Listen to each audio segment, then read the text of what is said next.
Drejt për drejt nga shtëpia e bardhë lajmi i fundit që mund të ndryshojë rrjedhën e konfliktit Izrael-Iran. Vetëm pak më parë, ish presidenti Donald Trump doli në podiumin e shtypit dhe shpalli atë që e quajti një armëpushim historik dhe i guximshëm. Armëpushimi vjen pas 8 ditësh të një lufte intensive. Sulme me dron, raketa dhe bombardimi i diskutueshëm nga shërbën ndaj objekteve bërthamore të Iranit. Duke folur me ton të prerë, Trump deklaroi: "E kemi ndalur bombardimin për tani. Por nëse Irani e thyen këtë marrëveshje, përgjigjja do të jetë më e shpejtë dhe më e fuqishme se çdo gjë që ata kanë parë më parë. Ne preferojmë paqen, por jemi të përgatitur për luftë."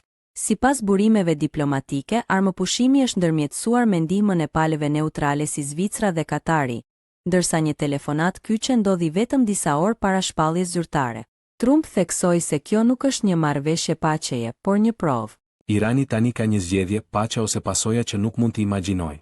Shtëpia e bardhë konfirmoi se forcat amerikane në rajon do të mbeten në gatishmëri të lartë për 72 orët e ardhshme. Ndërkohë, sistemet mbrojtëse izraelite janë ende aktive, dhe milicit pro-iraniane në Siri dhe Irak po monitorohen nga afër. Diplomatët në të gjithë botën kanë mirëpritur lajmin, por askush nuk po feston. Ekspertët paralajmërojnë se armëpushimi është jashtëzakonisht i brisht dhe mund të shembet nga një provokim i vetëm. Për momentin ka heshtje, por është ajo lloj heshtjeje që e mban botën pa frymë.